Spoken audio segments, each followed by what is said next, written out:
dia a gente aprende a confiar em um Deus que faz milagres, que ouve a nossa oração, que se faz presente aqui.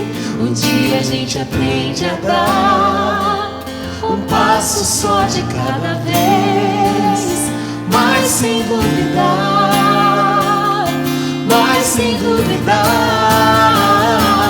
Ele continua sendo bom, Ele continua sendo Deus, Ele continua sendo bom, Ele continua.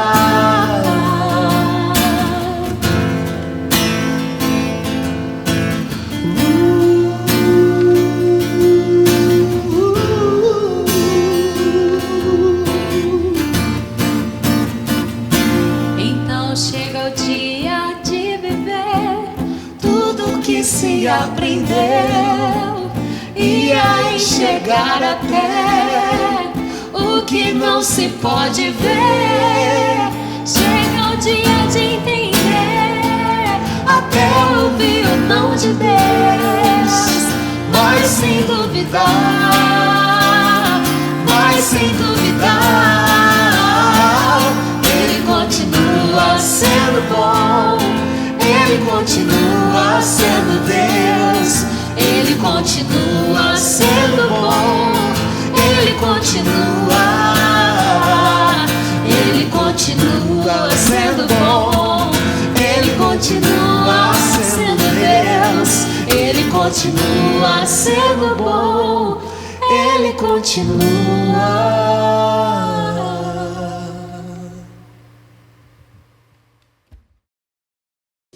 A Semana de Atualização Teológica 2020 apresenta o pastor Vanderlei Frari. Pastor Vanderlei é bacharel em Teologia e mestre em Ciências Sociais. Atua na educação teológica desde 1999 e exerce o seu ministério como diretor acadêmico do ISBEL de Londrina. Nessa mensagem, pastor Vanderlei Frari discorre sobre a quarta revolução tecnológica e suas implicações para a igreja e sociedade na era pós-Covid. Vamos dar as boas-vindas ao pastor Vanderlei Frari. Meus irmãos e irmãs, que alegria tão grande poder estar com vocês nesta SAT virtual, um momento histórico da nossa denominação, algo que nós fazemos já há décadas, mas que agora, por força da circunstância, temos que fazer de uma maneira remota. E graças a Deus por essa tecnologia que nos permite fazer isso. Não é a mesma coisa, não é como estar aí com vocês, abraçando, cumprimentando, olhando o olho no olho, mas é uma forma também de nós realizarmos esta conferência que nós fazemos todos os anos. Graças a Deus pela tecnologia. Estava pensando se fosse nos anos 90, com aquela internet de escada, sem rede social, sem WhatsApp, sem Netflix, como seria passar por este momento tão esquisito da nossa história, né? Então, graças a Deus pela tecnologia. E, em certo sentido, eu gostaria de falar sobre isso mesmo, sobre como o mundo mudou nas últimas décadas, como a tecnologia passou a ocupar um espaço central em nossas vidas e de como ela está impactando agora a nossa igreja, o nosso futuro. Eu ouvi um pouco das outras mensagens, de algumas das mensagens, e são muito inspiradoras, muito desafiadoras, mas eu não queria chover no molhado, então eu pensei, quero fazer uma abordagem um pouco diferente aqui. Será que nós estamos em meio a um terremoto ou será que nós estamos em uma turbulência? Muitos acham que isso aqui é um terremoto, as coisas tremeram, chacoalharam e nós não vemos a hora de passar, porque quando passar, como num terremoto, a gente vai reconstruir a nossa vida, reconstruir as nossas casas, as nossas cidades, etc. Na verdade, não é um terremoto, na verdade o que nós estamos vivenciando aqui é uma situação de turbulência. Você tem que trazer a imagem, talvez, de um avião que está passando por turbulência. Porque terremoto é uma coisa estática, ela vem e passa. Turbulência é uma coisa que passa também, mas ainda continuamos em alta velocidade. Estávamos voando ali a 900 km por hora, numa sensação de estabilidade. É curioso que, se você pensar bem, você está a 900 por hora em um avião, mas você pode tomar um cafezinho, você pode tomar uma água, você tem uma certa estabilidade naquela força de inércia. Mas quando vem uma turbulência causada por alguma situação ali atmosférica, então tudo perde o seu equilíbrio, tudo perde a sua estabilidade. É isso que nós estamos vivendo, né? Esta imagem de turbulência ela é muito apropriada para este momento. Por quê? Porque, na verdade, todas as mudanças que estão acontecendo, elas já estavam em curso. E elas estavam num curso acelerado. E agora nós temos uma situação específica, causada aí pela pandemia, que traz essa turbulência. É por isso que quando nós falamos em nova normalidade ou novo normal, como temos usado bastante essa expressão, e alguns dos preletores aqui também têm usado, eu acho que ela é apropriada, mas eu acho que nós deveríamos pensar um pouquinho além, nós deveríamos pensar em um novo paradigma e não simplesmente em um novo normal, porque talvez o novo normal nos dê a impressão de que as coisas voltarão a ser da forma que eram, apenas com uma carinha um pouco diferente. E na verdade não é isso. Devido a essa velocidade que nós já estávamos em curso na história do mundo, especialmente do Ocidente, não há uma nova normalidade, o que existe é um novo paradigma. Então acho que deveríamos nos preocupar mais com um novo paradigma de igreja, de mundo, de sociedade, do que com uma nova normalidade. A questão é que, como no avião nós não percebemos o movimento acelerado, porque nós estamos lá dentro, nós estamos seguros de certa forma, nós também não percebemos este movimento acelerado que já estava em curso. Que avião é esse? Eu queria dar um nome para esse avião. Este avião se chama Quarta Revolução Tecnológica. Nós estudamos na escola e lemos sobre isso. Nós tivemos, de certa forma, 3 grandes revoluções tecnológicas nos últimos 2 séculos. Aquela da máquina a vapor, aquela da energia elétrica e do petróleo e aquela da invenção do computador. A primeira, a segunda e a terceira revolução tecnológica, que mudou bastante a configuração do nosso mundo. Mas agora nós estamos diante de uma 4ª revolução tecnológica que se dá pela cibernética. E basicamente, se eu fosse resumir esta revolução, eu diria que é a interligação ou a conexão do humano com a máquina e da máquina com o humano, algo que nós não presenciamos, não vivenciamos nas 3 revoluções anteriores. E quais são as novidades? As novidades são inteligência artificial, realidade virtual, internet das coisas, carros autônomos e a tão esperada internet 5G ou rede 5G. É interessante que essa 4ª revolução tecnológica, ela conecta de fato as pessoas às coisas e as coisas às pessoas. Por isso que hoje nós andamos com a tecnologia lado a lado. Veja que você tinha uma televisão, mas a televisão estava na sua casa e você de vez em quando acessava essa televisão, assistia essa televisão, ou um rádio, ou um telefone, mas agora nós andamos com a tecnologia atrelada ao nosso corpo. São relógios digitais, inteligentes, são celulares que estão no nosso bolso o tempo todo, então nós, de certa forma, conectamos a tecnologia ao ser humano, criando uma relação quase que simbiótica, né? Essa revolução tecnológica é consequência da 3ª revolução, que foi a invenção do chip, a invenção do computador, mas ela leva as coisas um pouco mais adiante, porque na 3ª revolução tecnológica, o mundo já começou a se dar conta de que os recursos são escassos, de que pode haver um esgotamento e há necessidade então de uma mudança de paradigma para que a economia, a cultura, o mundo sejam transformados e a gente possa continuar nesse ritmo de sobrevivência e de crescimento sustentável. Basicamente esta é a palavra. O que acontece agora é que essa 4ª revolução tecnológica foi acelerada pelo coronavírus. O coronavírus não é é importante dizer isso, ele não é o causador das mudanças que virão no nosso mundo agora pela frente. O coronavírus é um acelerador de mudanças que já estavam em curso. Por isso que eu digo, é uma turbulência que nos faz sentir agora que nós estamos em alta velocidade. Ele está acelerando aquelas fronteiras entre o que era físico, o que era digital, estão se tornando borradas, estão se dissipando e agora nós passamos a viver uma nova situação. Na verdade, do ponto de vista da revolução tecnológica, o coronavírus é uma mão na roda. ele é um auxiliador, é algo que veio a calhar, talvez acelerando em 10 anos todo aquele processo que já estava em curso de implantação de um novo modelo econômico, um modelo de cultura e um modelo de governo. Que turbulência é essa? Vamos ainda continuar pensando na imagem deste avião que está voando a 900 km por hora e que agora passa por uma turbulência. Essa é uma turbulência que não é a primeira, obviamente, mas talvez nessa proporção seja, neste século, mas é uma turbulência que promete voltar. Ela vem, ela vai, mas ela eventualmente retorna de tempos em tempos. O ponto de mudança, o ponto de retorno que a gente chama, que é até onde você pode ir para depois retornar e reverter as consequências, o ponto de retorno das 3 últimas revoluções tecnológicas, ele foi ultrapassado drasticamente. O que acontece é que nós temos agora uma 4ª revolução tecnológica que não somente promete alavancar o mundo, mas ela promete também, de certa forma, corrigir os problemas das outras 3 revoluções, ou seja, atenuar os danos colaterais das 3 outras revoluções. E esse tipo de turbulência que nós estamos vivenciando agora, ela já tinha sido anunciada, por isso que eu digo que ela pode retornar de tempos em tempos. Era algo anunciado, era algo previsto, era algo estudado. Eu estava lendo um relatório que se chama o Relatório de Tendências Globais 2025.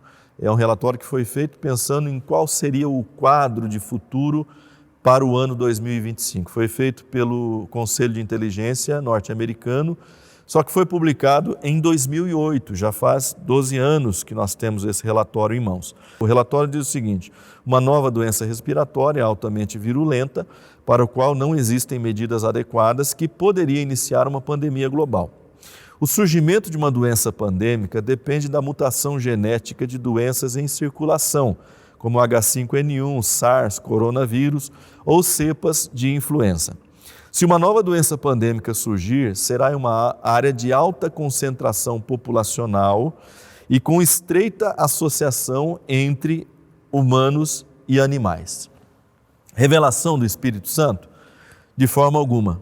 Na verdade, são estudos feitos com base nos dados que nós já temos em mãos há 20, 30 anos, diagnósticos e prognósticos de uma realidade de futuro.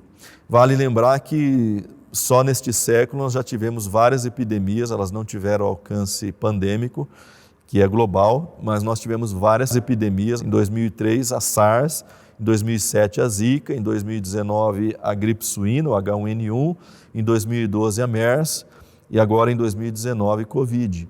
E já estão falando em uma nova gripe suína, uma diferenciação daquela que tivemos anteriormente, que já está em curso e que pode também causar uma pandemia global. Todas elas facilitadas por viagens a longa distância, viagens rápidas ou interligação entre o globo, as grandes cidades, as grandes regiões do globo, também pelos efeitos da urbanização, também pelos efeitos das mudanças climáticas e o aumento do contato entre homens e animais. Este mesmo relatório propõe que o mundo do futuro será mais de mudanças do que de continuidade. Ele diz que será um mundo menos polarizado entre as grandes potências, Estados Unidos, China e União Europeia, e um mundo multipolarizado entre vários sistemas de poder, dentre eles os estados, as grandes corporações, as organizações religiosas, achei isso muito interessante, as tribos e, infelizmente, as organizações criminosas. Na verdade, um mundo muito parecido com aquele mundo caótico, aquele mundo distópico que nós vemos nos filmes futuristas. Para onde este avião está nos levando? Eu acho que para entender melhor os efeitos da 4ª revolução tecnológica, nós temos que entender que ela não se trata apenas de um salto tecnológico. Nosso problema é que às vezes nós olhamos ela como um salto tecnológico, um avanço tecnológico, mas na verdade ela não é isso. Na verdade, ela é um projeto muito maior, um projeto de transformação para o mundo muito mais amplo, um projeto de transformação da sociedade. Como eu disse, há uma consciência de uns tempos para cá de que os recursos são escassos, de que algo precisa ser feito para evitar a destruição total. Então, este projeto, em certo sentido, é um projeto messiânico. Ele é um projeto que olha para os grandes problemas da humanidade e que tenta resolvê-los a partir dos meios tecnológicos. Ou seja, aqui então a tecnologia, o salto tecnológico, ele é apenas um salvador da pátria, ele é apenas uma forma de nós tentarmos resolver os nossos grandes problemas, problemas inclusive provocados pelas outras revoluções tecnológicas anteriores. Então, quando nós pensamos agora em quarta revolução tecnológica, nós entendemos que ela está a serviço de algo maior. Então, são projetos que estão em curso para tentar resolver os grandes problemas da humanidade. Importante você entender o seguinte: não serão simultâneos e não serão sincronizados. Ou seja, não se pode implantar esse mesmo projeto em todos os lugares ao mesmo tempo, porque nós temos desigualdades no mundo, nós temos diferenças gritantes no mundo. Mas eu estou pensando aqui no Ocidente, eu estou pensando aqui nas sociedades mais secularizadas, ocidentais. Talvez não seja a realidade brasileira na maior parte do Brasil, mas já é uma realidade nas grandes cidades, nos grandes centros, e eventualmente será também nas outras regiões à medida que o alcance tecnológico vai chegando e a vida das pessoas vai mudando. E então eu queria pensar em algumas coisas que estão na mira desse projeto, porque são soluções para os problemas e passam pela tecnologia. Por exemplo, a maior vigilância. Como você previne violência, como você previne terrorismo, como você previne pandemias globais? A resposta é vigiando mais as pessoas. Através de câmeras, através de satélites, nós vamos monitorar a vida das pessoas, nós vamos saber se essas pessoas estão tramando algum ato terrorista, nós vamos saber se essas pessoas estão sendo vitimadas por algum tipo de pandemia e com isso nós podemos controlar um pouco mais. É interessante que a China, onde você encontra uma realidade de vigilância muito avançada, são 150 milhões de câmeras de vigilância observando o cidadão o tempo todo. Então, na China, neste momento da pandemia do coronavírus, eles conseguiam saber se uma pessoa dentro do metrô, dentro do ônibus, tinha febre, por exemplo, através das câmeras de vigilância, dos sensores infravermelhos. E com isso eles agiam imediatamente no sentido de tirar aquela pessoa de circulação, no bom sentido, né? Tirar aquela pessoa de circulação e colocá-la em isolamento. Muito interessante isso, e os governos ocidentais, quando souberam dessa realidade, quando tomaram conhecimento, passaram a achar isso bastante interessante para o seu projeto também de vigilância e de controle. Então, numa sociedade vigiada, a gente não tem privacidade mais, né? Os nossos dados, as nossas imagens, as nossas postagens, tudo isso é utilizado no sentido de compor um banco de dados global que possa facilitar então a vigilância e o controle da população. Também pode ser usado como prova contra o cidadão, né? Então, vigilância é um fator, é um projeto que está dentro desse quadro maior da quarta revolução.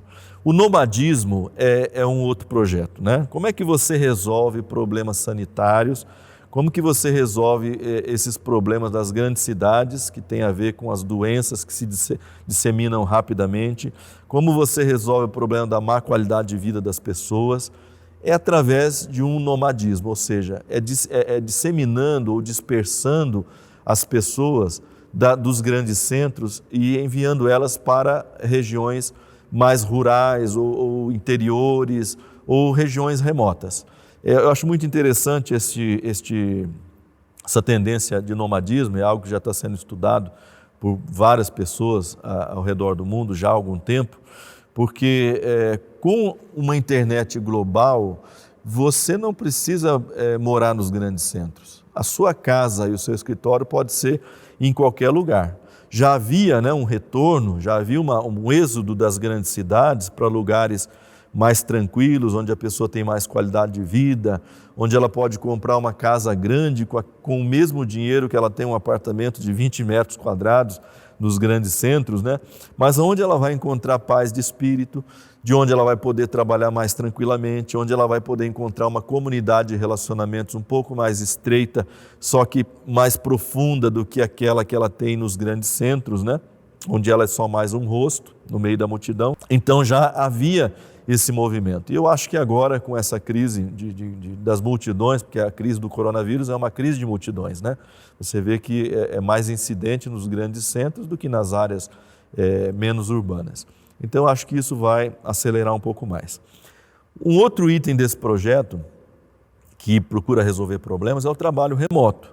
Como que você reduz o estresse do indivíduo que está trabalhando nas grandes cidades, que tem que se deslocar o tempo todo, que perde horas no trânsito, que tem prejuízos no trânsito? Como que você reduz o problema da emissão dos gases poluentes pela quantidade de veículos que está circulando?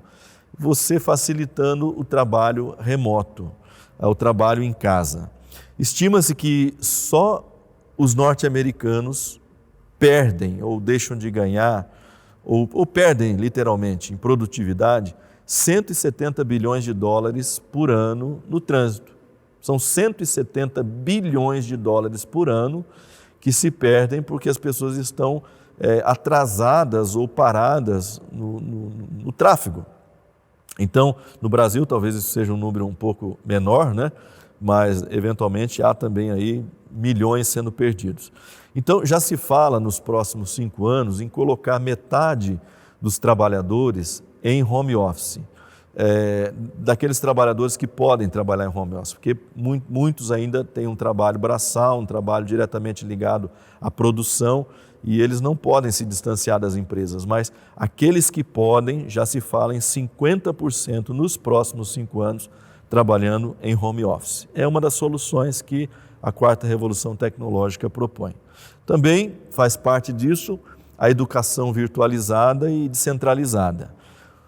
Como fazer para que uma educação seja mais profissionalizante, permita o empreendedorismo, permita a solução de problemas, a busca de soluções, na verdade, e que permita a redução do desemprego através da autonomia do indivíduo no campo do empreendedorismo pessoal.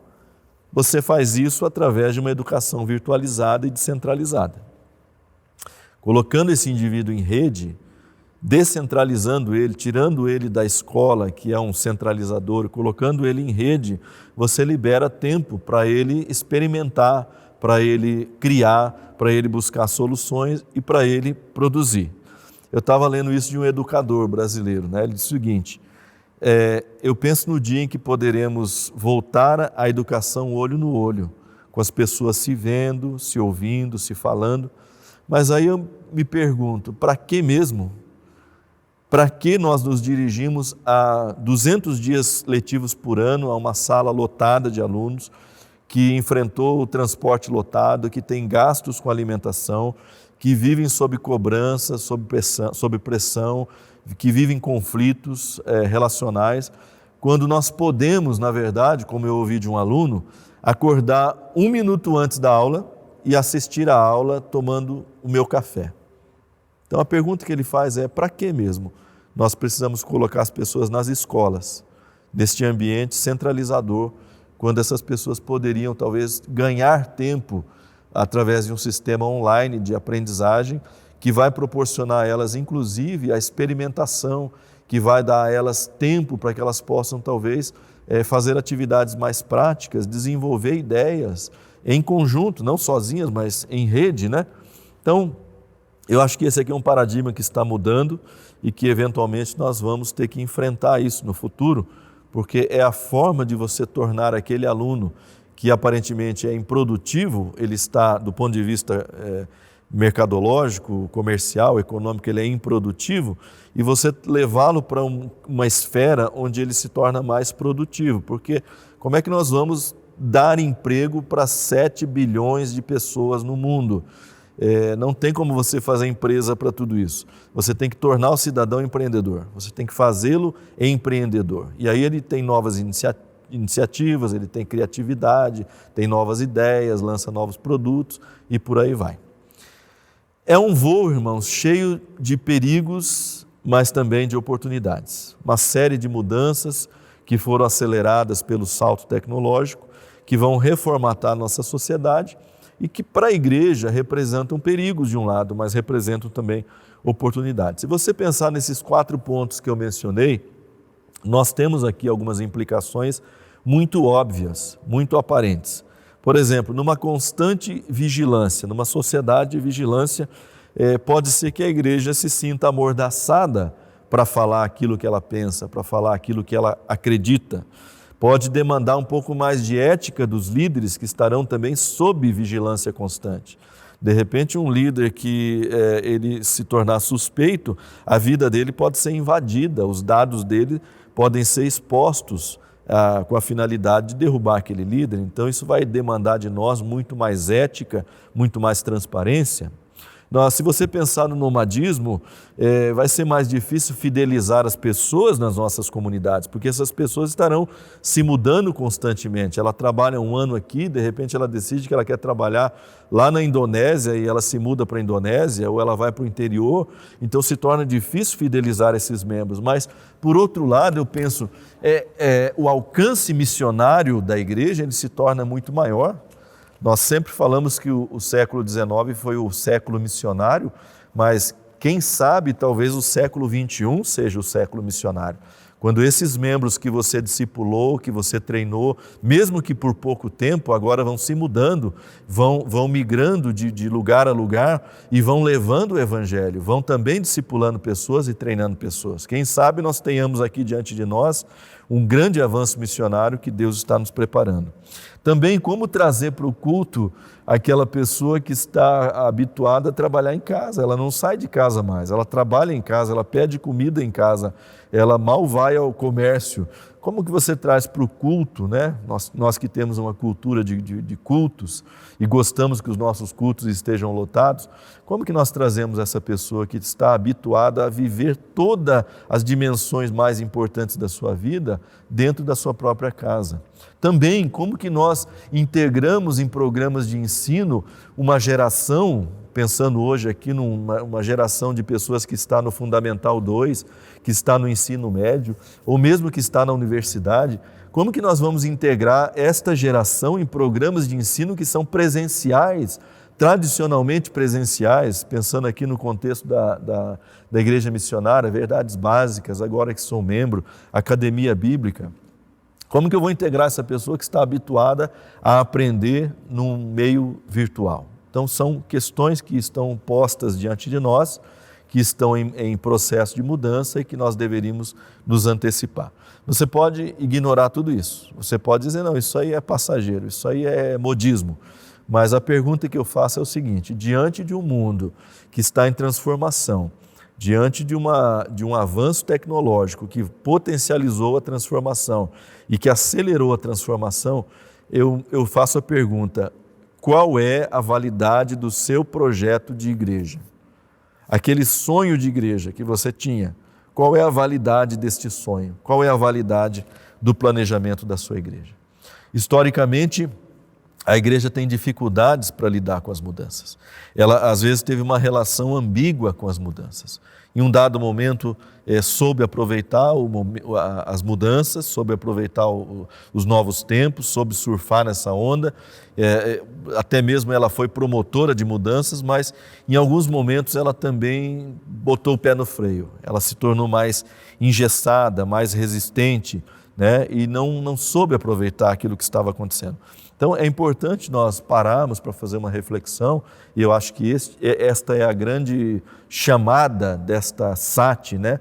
É você parar para refletir e repensar os rumos. Então, é importante a gente fazer essa reflexão, porque a igreja é um organismo vivo, irmãos. Se ela é viva, ela se adapta, ela tem essa facilidade de se readequar, ela é dinâmica. Nós precisamos resgatar mais do que nunca aquela palavra dos reformadores que dizia: a igreja reformada é uma igreja que está sempre se reformando. Não é que fez uma reforma de uma vez e pronto, agora nós vamos tocar até o final. Porque a igreja não tem a igreja não é eterna nesse sentido. Ela não é imutável. Deus é imutável, a igreja não é imutável. Ela não é a mesma ontem, hoje e eternamente. Ela está mudando, ela está se transformando e ela está transformando o mundo também. Então, nesse momento covídico que nós vivemos, eu acho que é muito importante que nós tomemos decisões, que nós façamos reflexões, que nós pensemos sobre os rumos do nosso futuro. Chega de negar os fatos. Chega de radicalismo, de fundamentalismo que quer sempre manter as mesmas estruturas do passado. Chega também de querer abraçar tudo e dar boas-vindas a todas as mudanças sem fazer uma reflexão séria sobre aquilo. Chega de escatologias escapistas que só quer ficar querendo sair desse mundo sem pensar que a expectativa da vinda de Jesus, na verdade, não é uma espera por uma fuga, uma espera por um resgate, mas é um apressamento da vinda, é um apressamento da vinda do reino. Eu acho que nós precisamos repensar também nossa escatologia, porque às vezes eu vejo irmãos olhando para esse quadro e dizendo: nossa, olha, agora Jesus volta, olha, agora a igreja vai ser redimida, nós vamos ser arrebatados. Meus irmãos, quiçá seja este momento, mas o que eu estou vendo não, o que eu estou vendo é um momento de mudança, um momento que nós precisamos repensar como é que nós apressamos a vinda do reino de Deus para este mundo que está passando por todas essas transformações. Então, mais do que nunca, é preciso pensar num novo paradigma, na transformação em um novo paradigma. E eu queria dar algumas dicas para a gente pensar essa mudança de paradigma. A primeira delas é: foque nas pessoas. Este novo ser humano que está surgindo, ele tem algumas características importantes e únicas que nós não podemos ignorar. A primeira coisa é que ele anseia por relacionamentos sinceros e duradouros. Nós vimos que o distanciamento provocou em nós a sensação de que os relacionamentos são importantes mesmo. Parece que a gente não dava atenção para isso, mas agora, não podendo abraçar, não podendo estar perto, não podendo cumprimentar, a gente tem essa noção, como é importante o relacionamento, como as pessoas são importantes.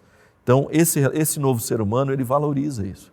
Esse novo ser humano, ele também valoriza estruturas que são mais, que funcionam mais em esquema de rede, em lógica de rede. Ele não gosta de estruturas centralizadoras, ele não gosta de estruturas opressoras, de estruturas que querem mandar nele.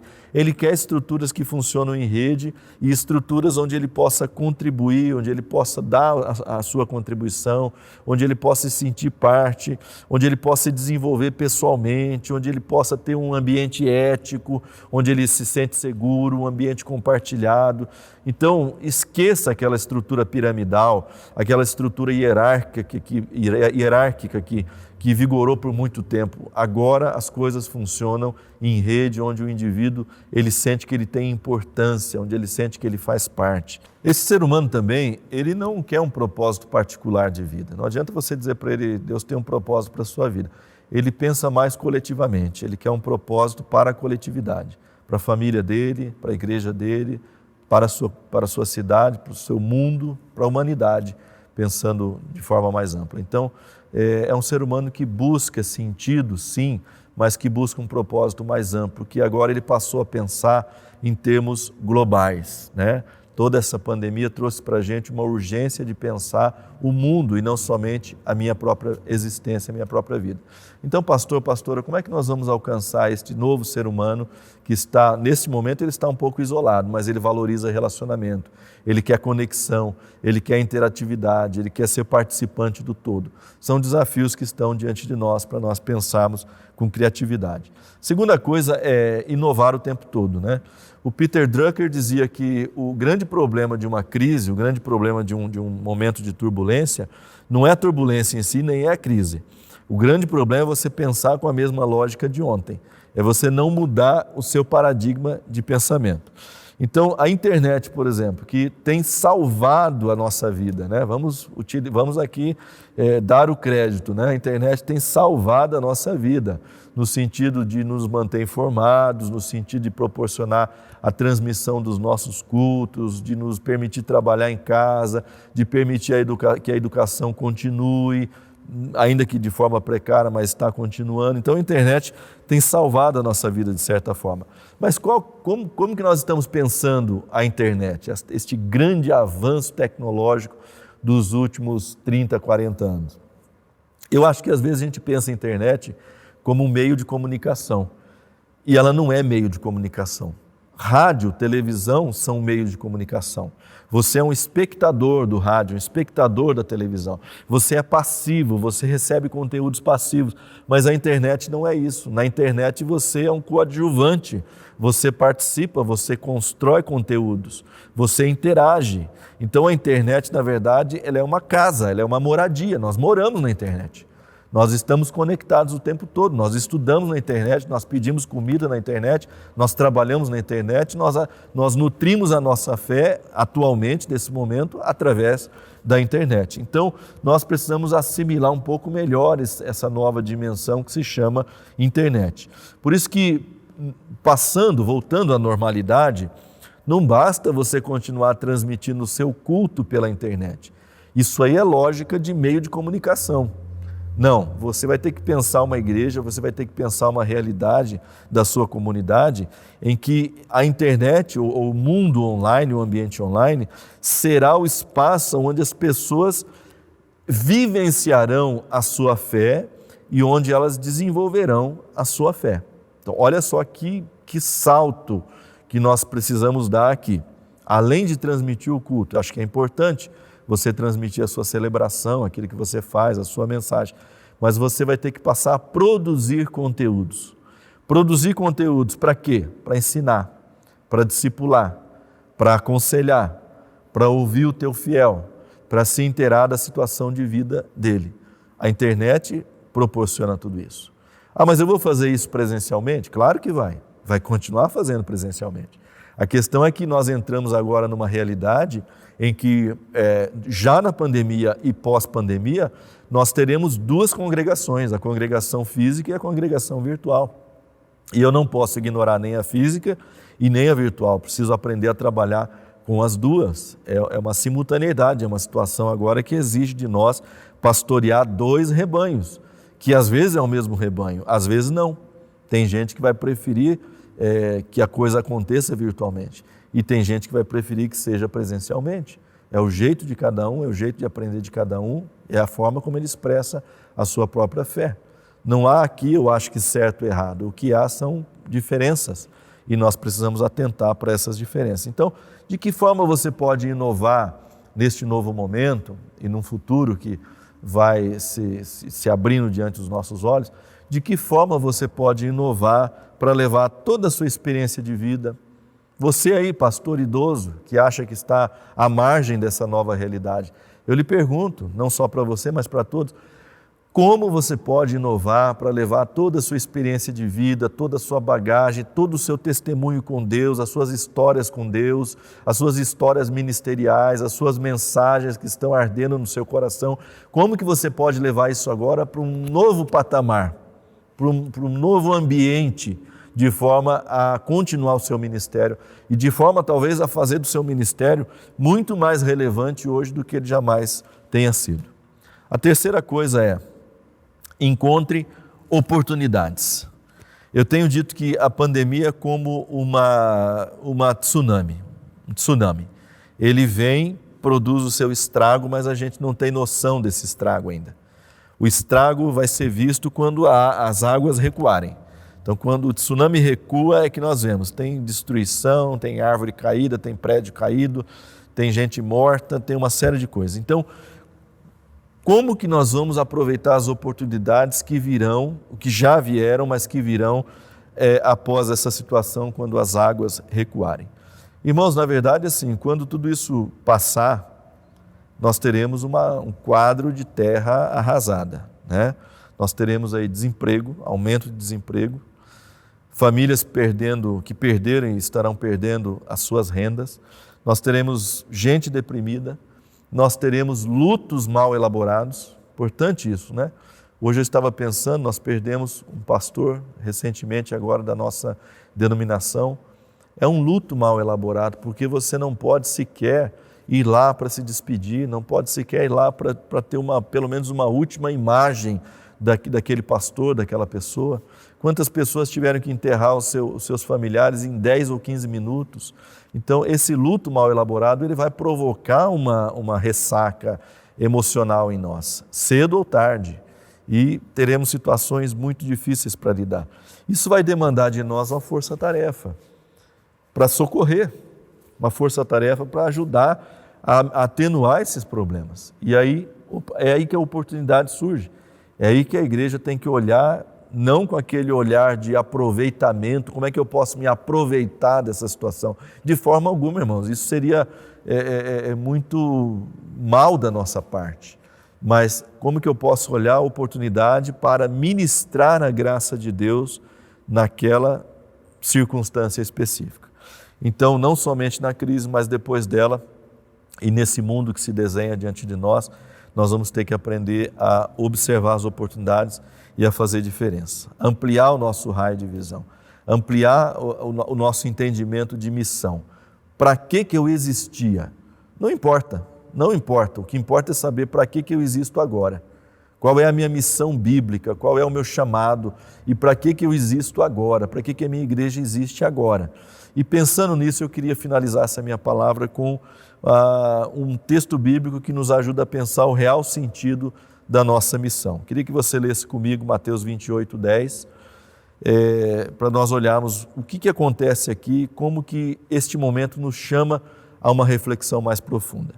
Mateus 28:10, Jesus aparece para as mulheres depois da ressurreição e ele diz o seguinte: não tenham medo, vão dizer aos meus irmãos que se dirijam para a Galileia, lá eles me verão. No verso 16 desse mesmo capítulo, diz que os discípulos foram para lá e ao monte que Jesus lhes indicara se encontraram com Jesus. No verso 18, 19 e 20, que são bem conhecidos, diz que Jesus se aproxima deles, diz que toda a autoridade foi dada no céu e na terra, e ele dá uma grande missão, ou a famosa grande comissão para esses discípulos, né? Foi-me dada poder no céu e na terra, toda a autoridade, portanto vão, façam discípulos de todas as nações, batizando-os em nome do Pai, do Filho e do Espírito Santo, ensinando-os a obedecer a tudo que eu lhes ordenei, e eu estarei convosco por todos os dias até a consumação dos séculos.